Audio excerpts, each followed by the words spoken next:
सो hey everyone, मेरा नाम है जयेश बिष्ट और स्वागत करता हूँ मेरी पहली वीडियो में। तो आज हम इस चैनल का फाउंडेशन रखने वाले हैं बहुत ही बेसिक टर्म के साथ, जिसका जानना हमारे लिए एक इंडिविजुअल सिटीजन के लिए बहुत इंपॉर्टेंट हो जाता है।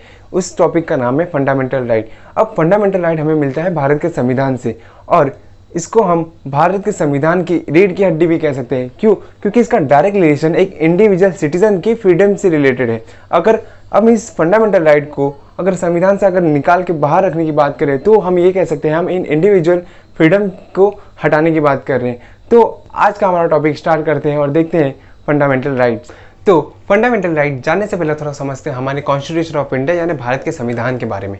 जब हमारा देश आज़ाद हुआ 15 अगस्त 1947 में, तब हमारे देश के सामने ये चुनौती थी कि एक तो इतना बड़ा देश, उसमें से भी इतने सारे राज्य, उसमें से भी विभिन्न जाति प्रजाति धर्म भाषाएं के लोग, अब इन सबको एक साथ में लेके चलने के लिए एक हमारे सेट ऑफ रूल्स की आवश्यकता पड़ी, जिसको हम कॉन्स्टिट्यूशन ऑफ इंडिया यानी भारत के संविधान के नाम से भी जानते हैं।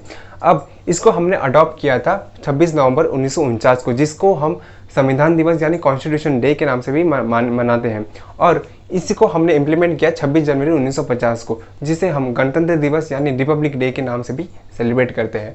अब इसको ड्राफ्ट किया था डॉक्टर बाबा साहब अम्बेडकर जी ने, और ये हमारा जो कॉन्स्टिट्यूशन है, जो वर्ल्ड का सबसे लार्जेस्ट हैंड रिटन कॉन्स्टिट्यूशन।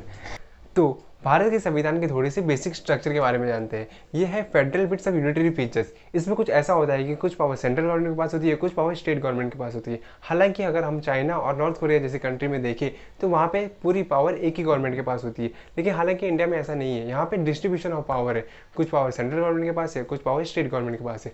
अब इन्हीं गवर्नमेंट के पावर में आने के बाद ये कुछ भी कर सकते हैं जिससे कि इन्फ्रिंजमेंट या फिर इंडिविजुअल फ्रीडम ब्रीच कर सके या फिर इन्फ्रिंज कर सके।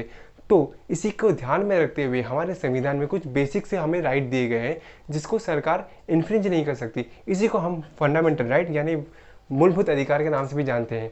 तो आइए देखते हैं कि ऐसे कौन से फंडामेंटल राइट हमें संविधान में दिए गए हैं। तो अब हम समझते हैं फंडामेंटल राइट। पहले हम इसको समझेंगे, फिर एक एक करके हम उसको डिटेल में बात कर रहे होंगे। अब जैसे कि फंडामेंटल राइट आर्टिकल 12 से लेकर 35 के बीच में मेंशन है, और जो कि पार्ट 3 के अंडर आता है।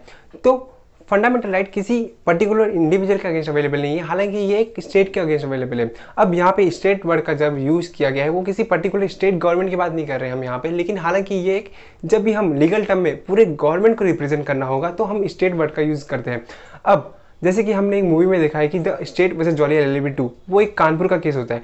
तो अक्षय कुमार जब PIL फाइल करता है तो वो योगी जी के अगेंस्ट नहीं फाइल करता है वो। हालांकि जब भी हम गवर्नमेंट के अगेंस्ट या फिर सेंट्रल गवर्नमेंट, स्टेट गवर्नमेंट, किसी भी गवर्नमेंट के अगेंस्ट जब हमें कोई सूट, PIL या फिर कोई एप्लीकेशन फाइल करनी होगी तो हम स्टेट टर्म का यूज़ करते हैं।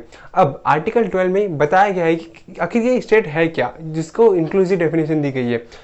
स्टेट मतलब सेंट्रल गवर्नमेंट और उसकी पार्लियामेंट, मतलब उसकी संसद, स्टेट गवर्नमेंट और उसकी विधानसभा, और जितनी भी उसके अंदर लोकल अथॉरिटी आती है। जैसे कि महाराष्ट्र में BMC काम करती है, और जो भी BMC काम करती है वो इंडियन टेरिटरी के अंदर होनी चाहिए और गवर्नमेंट के कंट्रोल के अंदर होनी चाहिए।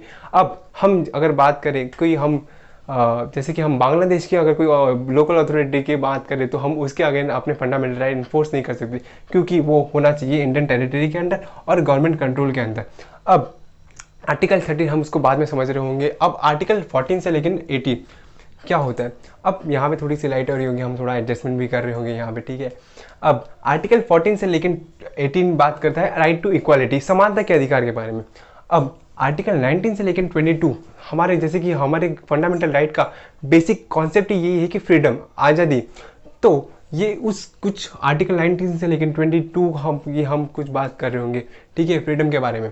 अब आर्टिकल 23 से लेकर 24 राइट अगेंस्ट एक्सप्लॉयटेशन।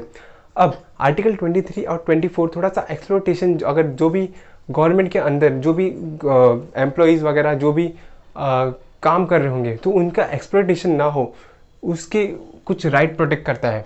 और आर्टिकल 25 से लेकर 28 right to freedom of religion. जैसे कि हम जानते हैं कि हमारा कंट्री सेक्युलर कंट्री है, यानी धर्मनिरपेक्ष। इसका मतलब ये नहीं है कि हम किसी धर्म को नहीं मानते, इसका मतलब ये है कि हम सभी धर्मों को मानते हैं, उनकी आदर करते हैं, और किसी भी धर्म के जाति के लोग को उनको अपना धर्म यहाँ पे प्रोफेस करने का या फिर पालन करने का अधिकार है। और आर्टिकल 29-30 बात करता है माइनॉरिटीज़ राइट के बारे में, उनके कल्चर और एजुकेशन राइट के बारे में। और आर्टिकल 32 ये कहता है कि अगर इनमें से कोई भी फंडामेंटल राइट अगर इन्फ्रिंज हुआ है तो उसके अगेंस्ट हमारी रेमेडी क्या है, जो कि हमें आर्टिकल 32 में बात कर रहे होंगे। अब आर्टिकल 30 से लेकर हमने यहाँ पे 32 पे जंप मारा और ये 31 मिस हो गया। अब ये आर्टिकल 31 बात करता है राइट टू प्रॉपर्टी के बारे में, जो कि अब अबॉलिश हो चुका है, हमें पढ़ने की ज़रूरत नहीं है फिलहाल। तो अब मेन फंडामेंटल राइट स्टार्ट होता है आर्टिकल 14 से। जैसे कि हमने देखा है कि हम फंडामेंटल राइट को फर्दर क्लासीफाई यानी कैटेगराइज कर सकते हैं। जैसे कि आर्टिकल 14 से लेकर आर्टिकल 18 राइट टू इक्वालिटी मतलब समानता के अधिकार के बारे में बात करता है। वहीं आर्टिकल 14 बोलता है कि equality before law and equal protection of law. अब इसका क्या मतलब है, यहाँ पे 2 टर्म यूज़ किए गए हैं। अब एक पहला टर्म इक्वालिटी बिफोर लॉ बोलता है कि कानून की नज़र में समान है, उसे नहीं पता, वो कानून बोलता है मैं अंधा हूँ, मुझे नहीं पता कि मेरे सामने कौन आ रहा है, अमीर गरीब सबको हम एक जैसा ट्रीट करेंगे। और वहीं पे जैसे कि हमने न्याय की मूर्ति देखी, उसकी आंखों में काली पट्टी होती है, एक हाथ में तराजू होता है, एक हाथ में तलवार, वो उस तराजू में एक साथ तोलती है जो भी आता है, और गुनहगार निकला तो उसी तलवार से सही होना रहा। अब यहाँ पे सेकंड टर्म है इक्वल प्रोटेक्शन ऑफ लॉ। इसका मतलब कि सेम लॉ सबके लिए समान होगा, किसी भी भेदभाव नहीं किया जाएगा। अब यहीं पे सेकंड लाइन यूज़ की है कि equal protection of law does not mean same law for everyone. अब इसका ये मतलब है कि हम डिस्टिंग्विश नहीं करेंगे, भेदभाव नहीं करेंगे, लेकिन हम क्लासीफाई कर सकते हैं। अब हम डिस्क्रिमिनेशन और क्लासिफिकेशन को एक एग्जांपल से समझते हैं। जैसे कि हम जब ट्रैवल करते हैं तो बच्चों के लिए हाफ टिकट और बड़ों के लिए फुल टिकट लगती है। तो ये बच्चे और बड़ों में गवर्नमेंट ने क्लासिफिकेशन किया है, तो इसको हम डिस्क्रिमिनेशन नहीं कह सकते। अगर ये बड़ा अगर जाके कंप्लेंट करेगा गवर्नमेंट को कि यार आर्टिकल 14 में इक्वल प्रोटेक्शन ऑफ लॉ की बात की गई है और यहाँ पे आप अलग अलग कैसे लॉ बना सकते हो, तो गवर्नमेंट बोलेगी भाई इधर आ, ये देख क्या लिखा है, हम यहाँ पे क्लासिफिकेशन कर सकते हैं, डिस्क्रिमिनेशन नहीं करेंगे, यहाँ पे कोई भेदभाव की बात ही हो ही नहीं रही है। तो ये कहता है आर्टिकल 14। अब आर्टिकल 15 में 4 बातें दी गई है। पहला ये कि प्रोहिबिशन ऑफ डिस्क्रिमिनेशन, यानी कि स्टेट यानी कि गवर्नमेंट किसी भी अपने भारतीय नागरिक यानी इंडियन सिटीजन में भेदभाव नहीं करेगा। कोई रिलीजन हो गया, धर्म, जाति, कास्ट या फिर जेंडर हो गया या फिर प्लेस ऑफ बर्थ, या इनमें से एक भी चीज़ में कोई भी भेदभाव नहीं करेगा। ठीक है। अब आर्टिकल 15(2) ये बोलता है कि कोई भी शॉप हो गया, रेस्टोरेंट हो गया, होटल हो गया या फिर पब्लिक अम्यूजमेंट पार्क हो गया, जैसे कि पब्लिक गार्डन या फिर कोई कुआं हो गया या फिर रोड हो गया, जो कि स्टेट यानी कि गवर्नमेंट फंड से मेंटेन है, उसमें किसी भी रिस्ट्रिक्शन नहीं लगाया जाएगा इंडियन सिटीजन के उसको यूज़ करने के लिए। अगर ऐसा कोई रिस्ट्रिक्शन लगाया गया है वो अनकॉन्स्टिट्यूशनल होगा या फिर कि असंवैधानिक होगा। अब ये आर्टिकल 15(1) और आर्टिकल 52 प्रोहिबिशन और या फिर डिस्क्रिमिनेशन को ना करने की बात करता है। और यहीं पे आर्टिकल 15(3) और आर्टिकल 15(4) कुछ स्पेशल राइट प्रोवाइड करता है वुमेन्स और चिल्ड्रन के लिए, जो कि एक्सेप्शन में काउंट होते हैं। ये कहता है कि आर्टिकल 15(3) या कि वुमेन्स और चिल्ड्रंस के लिए स्पेशल प्रोविजन बना सकती है पार्लियामेंट। और सेम बातें आर्टिकल 15(4) में शेड्यूल कास्ट और शेड्यूल ट्राइब और socially and economic backward class के लिए दी गई है कि अगर ऐसा कोई भी लॉ बनता है स्पेशल प्रोविजन ह्यूमन और चिल्ड्रन के लिए, वो अनकॉन्स्टिट्यूशनल नहीं होगा। जैसे कि हम देखते हैं कि या फिर ट्रेन हो गई, कोई स्पेशल लेडीज़ ट्रेन चलती है या फिर उनके लिए अलग से कोचेस दिए होते हैं, अलग से लेडीज़ स्पेशल बसेस चलती है। अगर ऐसा कोई संविधान में अगर या फिर कोई प्रोविज़न बनाती है पार्लियामेंट, तो वो असंवैधानिक नहीं हुआ, क्योंकि ये राइट प्रोवाइड करता है आर्टिकल 15(3) और आर्टिकल 15(4). अब देखते हैं आर्टिकल 16। आर्टिकल 16 बात करता है पब्लिक एम्प्लॉयमेंट की, कि ये कहता है कि सभी इंडियन सिटीजन को इक्वल अपॉर्चुनिटी दी जानी चाहिए पब्लिक एम्प्लॉयमेंट में, और उनमें किसी भी प्रकार का भेदभाव नहीं किया जाना चाहिए, उनकी धर्म, जाति या फिर कास्ट या फिर प्लेस ऑफ बर्थ या फिर इनमें से एक भी चीज़ के आधार पर कोई भेदभाव नहीं किया जाना चाहिए। अब इसमें कुछ एक्सेप्शन भी दिए गए हैं। उसमें पहला एक्सेप्शन ये कहता है कि किसी भी पर्सन को हायर करने से पहले गवर्नमेंट ये रूल बना सकती है कि उस पर्सन का उस पर्टिकुलर स्टेट में डिसाइड करना चाहिए। अब सेकंड कंडीशन ये है कि कोई भी स्पेशल प्रोविजन बन सकता है कोई भी सोशली और economically backward class of citizens के लिए। अब इसमें थर्ड कंडीशन ये दी गई है कि कोई भी रिलीजियस इंस्टीट्यूशन यानी कि जैसे कि मंदिर, मस्जिद, धर्म, उस पर्टिकुलर इंस्टीट्यूशन में हायर करने से पहले उस पर्सन का वो पर्टिकुलर धर्म से होना चाहिए, तो ऐसा रूल बन सकता है। अब देखते हैं आर्टिकल 17 जो बात करता है अबॉलिशन ऑफ अनटचेबिलिटी के बारे में, जैसे कि ऊंची जात, नीची जात और छुआछूत। जैसे कि हम इसको एक एग्जांपल से समझते हैं, जैसे कि एक मूवी आई थी आर्टिकल 15 आयुष्मान खुराना की, जिसमें उसका ट्रांसफर होता है एक पर्टिकुलर विलेज में, तो वो वहीं पे जा ही रहता है अपने जिप्सी में और अपने साथी पुलिसकर्मी को एक गांव में रुक के बोलता है कि जाओ इस पर्टिकुलर गांव से पानी लेके आओ। तो वो रिप्लाई में ये कहता है कि सर यहाँ पे निचली जाति के लोग रहते हैं और इनके हाथ का पानी पीना तो दूर की बात है, हम इनकी परछाई से भी दूर रहते हैं। तो अगर सोसाइटी में आज भी कोई ऐसी प्रैक्टिस हो रही है तो वो पनिशेबल है लॉ के अकॉर्डिंगली। हालांकि आर्टिकल 17 में भी कोई एक्सेप्शन दिया गया है कि जिसका अगर हमने सोशली बॉयकॉट किया है, जैसे हम हिंदी में ये भी कह सकते हैं कि गाँव निकाला कर दिया है, कि उसने ऐसा कुछ काम किया जो कि पब्लिक मोरालिटी के अगेंस्ट हो, तो उसका सोशली बॉयकॉट कर दिया है हमने, तो वो पर्सन आर्टिकल 17 के एम्बिट में कवर नहीं होता है। हालांकि आजकल ये देखा जाए तो कुछ हद तक कम भी हो चुका है, लेकिन आज कुछ लड़ाई हमने इसके अगेंस्ट जीत चुकी है और कुछ लड़ाई लड़ना बाकी भी है, जो हम मिल के लड़ेंगे और आर्टिकल अनटचेबिलिटी की जो समस्या है इसको हम जड़ से खत्म करेंगे। ठीक है, अब देखते हैं आर्टिकल 18। आर्टिकल 18 बात करता है अबोलिशन ऑफ टाइटल के बारे में। पहले क्या होता था, जैसे कि ब्रिटिश गवर्नमेंट ना ऐसे टाइटल प्रोवाइड करती थी, जैसे कि सर, राज बहादुर, राय साहब, ऐसे टाइटल प्रोवाइड करती थी लोगों को। तो इस टाइटल से होता ये था कि समाज में, सोसाइटी में एक असमानता की भावनाएं पैदा होती थी। अब इससे बचने के लिए आर्टिकल 18 ये कहता है कि गवर्नमेंट ऐसे कोई भी टाइटल किसी भी इंडियन सिटीजन को प्रोवाइड नहीं करेगी। अब इसमें भी एक एक्सेप्शन दिया गया है कि अगर कोई मिलिट्री या फिर कोई एकेडमिक इंस्टीट्यूशन का कोई भी टाइटल प्रोवाइड किया तो वो हम कर सकते हैं। जैसे कि अगर मिलिट्री में हम कहें कि कोई कैप्टन हो, मेजर, जनरल, ऐसे टाइटल प्रोवाइड करते हैं, तो ये टाइटल प्रोवाइड किया गया तो ये वैलिड होगा। और जैसे कि कोई सीए कर रहा है और चार्टेड अकाउंटेंट प्रीफिक्स यूज़ कर सकता है सीए, वैसे ही डॉक्टर डीआर और एडवोकेट ऐसे टाइटल कोई भी प्रोवाइड किया गया तो ये वैलिड टाइटल हो गए। और कोई भी इंडियन सिटीजन, अगर कोई फॉरेन गवर्नमेंट अगर कोई भी ऐसे टाइटल प्रोवाइड करेगी उन्हें, तो वो टाइटल भी एक्सेप्ट नहीं करना है। हमारी गवर्नमेंट तो उनको करेगी नहीं, अगर कोई फॉरेन गवर्नमेंट में उनको टाइटल प्रोवाइड करती है तो वो टाइटल वो एक्सेप्ट नहीं करेंगे।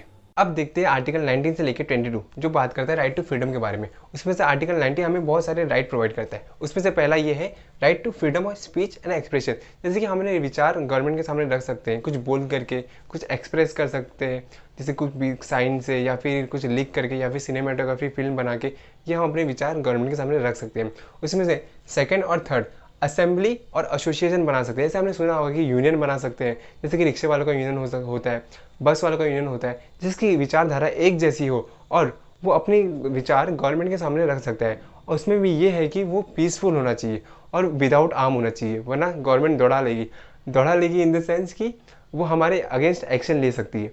ठीक है, अब मूवमेंट, एक जगह से दूसरे स्थान पे हम मूवमेंट कर सकते हैं, जैसे कि हम कहीं भी जा सकते हैं फ्रीली, लेकिन वो इंडियन टेरिटरी के अंदर होना चाहिए। जैसे हमने एक एपिसोड देखा था जिसमें जेठालाल ऊँट में बैठ के पाकिस्तान पहुंच जाता है। अब वो ये नहीं कह सकता कि यार मेरा राइट टू मूवमेंट है, क्योंकि वो पाकिस्तान की टेरिटरी में एंटर हो चुका है, क्योंकि वो होना चाहिए मूवमेंट इंडियन टेरिटरी के अंदर ही होना चाहिए। अब डिसाइड रेजिडेंस, इसमें एक पर्टिकुलर स्टेट का बंदा कहीं और जाके रिसाइड कर सकता है, जैसे यूपी का महाराष्ट्र में और वाइस वर्सा, यहाँ का वहाँ। तो इसमें फ्रीडम है हमें रेसिडेंस की। अब 6 ट्रेड एंड ऑक्यूपेशन। अब एक विचारधारा ये भी थी कि एक पर्टिकुलर कास्ट से जो पर्सन है वो वही करेगा जो इसके पूर्वज करते थे। तो अब ऐसा नहीं है, अब राजा का बेटा राजा नहीं बनेगा, राजा वही बनेगा जो हकदार होगा। ठीक है, अब आर्टिकल 19(2) और आर्टिकल 19(6) के बीच में इन राइट पे रीजनेबल रिस्ट्रिक्शन की बात करता है, क्योंकि अगर एक कुछ पर्टिकुलर राइट दिया गया है तो ये भी आशंका है कि उसका मिसयूज हो सकता है। तो आर्टिकल 19 से लेकर आर्टिकल 19 सब आर्टिकल 2 से लेकर आर्टिकल 19 सब आर्टिकल 6 इसमें रिस्ट्रिक्शन डालता है, वो भी होना चाहिए रीजनेबल। अब वो कौन से ग्राउंड पर डाल सकते हैं? Sovereignty and integrity of India, कुछ ऐसा कुछ ना हो ये राइट करते समय जो हमारी इंडिया की इंटीग्रिटी के अगेंस्ट हो, या फिर सिक्योरिटी ऑफ द स्टेट, या फिर हमारी कंट्री के सिक्योरिटी का बात आ जाए। ठीक है, अब friendly relation with foreign state, जैसे हमारे इसराइल के साथ अच्छे रिलेशन है, हमारे रफाइल की डील है फ्रांस के साथ, और रशिया के साथ S-400 मिसाइल की डील है। तो ऐसा कुछ भी हमारे राइट को करते हुए ऐसा कुछ ना करें हम जिससे हमारे रिलेशन उन फॉरेन कंट्री के साथ खराब हो, या फिर पब्लिक ऑर्डर एंड मोरालिटी। एक अभी कोविड का महामारी आई थी मार्च 2020 में, तो गवर्नमेंट ने लॉकडाउन लगाया था। अब कोई पर्टिकुलर पर्सन जाके ये नहीं बोल सकता यार मेरा राइट टू मूवमेंट है और आप लॉकडाउन लगा के मेरा राइट टू मूवमेंट इन्फ्रिंज कर रहे हो, क्योंकि ये पब्लिक ऑर्डर और मोरालिटी के लिए लगाया हुआ है। ठीक है, अब कंटेम्प्ट ऑफ कोर्ट कर दिया या फिर डिफेमेशन कर दिया, कोई इंसाइटमेंट ऑफ ऑफेंस, कुछ ऐसा कर दिया जिससे हम ऑफेंस को प्रमोट कर रहे हो, तो ये भी नहीं कर सकते। तो इस ग्राउंड पे गवर्नमेंट रिस्ट्रिक्शन लगा सकती है।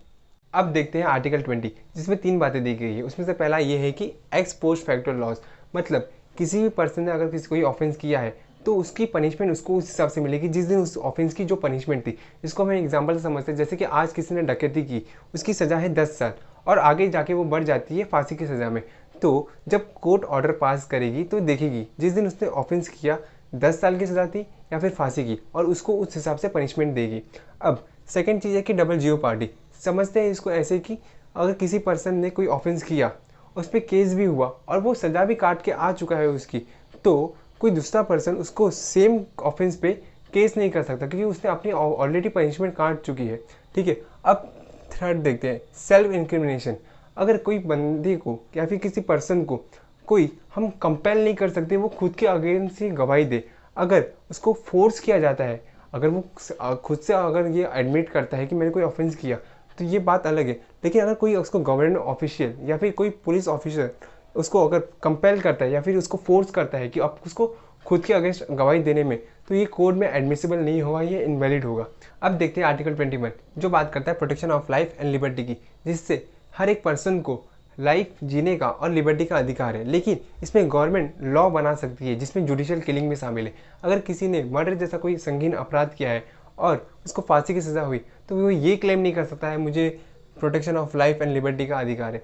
अब आर्टिकल 21A, हालांकि ये स्टार्टिंग में तो नहीं था, इसको अमेंडमेंट के जरिए लाया गया है कि स्टेट यानी कि गवर्नमेंट वो फ्री एजुकेशन प्रोवाइड करेगी बच्चों को जिसकी एज 6 से 14 साल के बीच में है।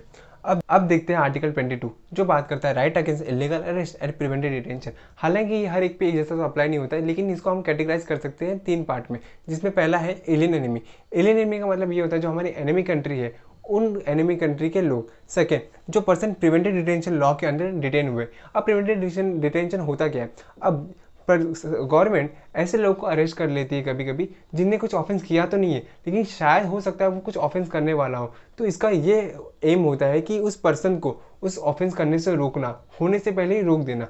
अब इनके पास भी कुछ राइट अवेलेबल है कि ये 3 मंथ से ज़्यादा इनको वो गवर्नमेंट अरेस्ट नहीं कर सकते। अगर उनको 3 मंथ से ज़्यादा अरेस्ट करना है तो एडवाइजरी बोर्ड जिनने उनका प्रिवेंटिव डिटेंशन ऑर्डर किया होगा उनकी परमिशन लेनी पड़ेगी, या फिर कोई पार्लियामेंट में ऐसा लॉ होना चाहिए। अब थर्ड, जो नॉर्मली अरेस्ट हुआ है, जो प्रिवेंटिव डिटेंशन लॉ के अंदर अरेस्ट नहीं हुआ है, अब इनको एडवोकेट की कंसल्टेंसी कर सकते हैं और ये 24 आवर्स में मजिस्ट्रेट के सामने इनको प्रेजेंट करना पड़ेगा और इनको इन्फॉर्म करना पड़ेगा कि आखिर किस चार्ज के अकॉर्डिंगली उनको अरेस्ट किया गया है। तो अब देखते हैं आर्टिकल 23 एंड 24 जो बात करता है राइट अगेंस्ट एक्सप्लॉइटेशन की। अब आर्टिकल 23 एंड 24 बहुत छोटे भी है और बहुत इजी भी है, इसको हम हंसते खेलते गाते गाते पढ़ेंगे। अब KGF का एग्जांपल लेते हैं, नन्ना रे नारे नारे नारो नारे नारे ना। उसमें होता क्या है कि वो फोर्स लेबर कराते हैं एक फैक्ट्री में, जो कि कंप्लीट बैन की बात करता है आर्टिकल 23। ना तो ह्यूमन ट्रैफिकिंग कर सकते हो ना कि फोर्स लेबर। अगर फोर्स लेबर अगर आप उनको पैसे दे के भी करा रहे हो तो ये कंप्लीट बैन है उस पर। ना तो तुम फोर्स लेबर बिना पैसे दिए करा सकते हो ना कि पैसे दिए के। अब आर्टिकल 24 बात करता है प्रोहिबिशन ऑफ एम्प्लॉयमेंट, किसका, चिल्ड्रन का जिनकी एज बिलो 14 ईयर्स है किसी भी फैक्ट्री में। इसमें गवर्नमेंट ने बहुत सारे रूल्स एंड रेगुलेशन भी बनाए हैं, लॉज भी बनाए हैं, जैसे फैक्ट्रीज एक्ट 1948 हो गया और माइंस एक्ट हो गया जो रेगुलेट करता है। अब देखते हैं आर्टिकल 25 से लेकर 28 तक जो बात करता है फ्रीडम ऑफ रिलीजन के बारे में। अब जैसा कि हम जानते हैं कि हमारा देश एक सेक्युलर कंट्री है, इसका मतलब ये नहीं कि हम किसी भी धर्म को नहीं मानते, इसका मतलब ये है कि हम सभी धर्मों को मानते हैं और उनका आदर करते हैं और इंडिया में कोई भी किसी भी धर्म को फॉलो कर सकता है। अब यही बेसिक बातें लिखी गई है आर्टिकल 25 से लेकर 28 तक, जिसमें कि आर्टिकल 25 बोलता है कि कोई भी पर्सन कोई भी रिलीजन प्रोफेस कर सकता है और उसको प्रोपेगेट कर सकता है। प्रोपेगेट का मतलब हम हिंदी में ये भी कह सकते हैं कि प्रचार, ठीक है। अब आर्टिकल 26 बोलता है कि कोई भी पर्सन कोई भी रिलीजन इंस्टीट्यूशन को इस्टेब्लिश कर सकता है और मेंटेन कर सकता है और उसी रिलीजियस इंस्टीट्यूशन के नाम पे वो प्रॉपर्टी को एक्वायर कर सकता है, चाहे वो मूवेबल प्रॉपर्टी हो या फिर इमूवेबल प्रॉपर्टी। अब आर्टिकल 27 बोलता है कि any person shall not compel to pay any tax, ठीक है। मतलब किसी पर्सन को ज़बरदस्ती यानी फोर्सफुली कोई टैक्स नहीं वसूल किया जाएगा जिसका अमाउंट किसी एक पर्टिकुलर रीजन के लिए यूटिलाइज होगा। अब आर्टिकल 28 ये कहता है कि कोई भी एजुकेशनल इंस्टीट्यूशन जो कि स्टेट फंड यानी कि गवर्नमेंट फंड से मेंटेन हो रहा होगा, तो उस एजुकेशनल इंस्टीट्यूशन में किसी भी रिलीजियस इंस्टीट्यूशन में पार्टिसिपेट करने के लिए उसको फोर्स नहीं किया जाएगा, ना ही उसको कोई रिलीजियस वर्शिप अटेंड करने के लिए फोर्स किया जाएगा। तो ये बात करता है आर्टिकल 25 से लेकर 28 तक। तो अब बाकी के फंडामेंटल राइट और कुछ डॉक्ट्रिन्स हम आने वाले वीडियो में कवर कर रहे होंगे। आई होप मैं अपनी बातें रखने में कुछ सफल हो पाया रहूँगा। और इसी के साथ आज का वीडियो यहीं पे ख़त्म करते हैं। अगर आपको वीडियो पसंद आई हो तो लाइक शेयर सब्सक्राइब तो आपके ऊपर है, लेकिन अगर यहाँ तक पहुँचे भी होगा कोई एक आध व्यक्ति तो कमेंट करके बताना कैसा लगा और क्या हम इम्प्रूव कर सकते हैं आने वाली वीडियो में। तो इसी के साथ आज के वीडियो यहीं पे ख़त्म करते हैं। मिलते हैं अगले वीडियो में। Till then have a good day night as a case में भी। जय हिंद।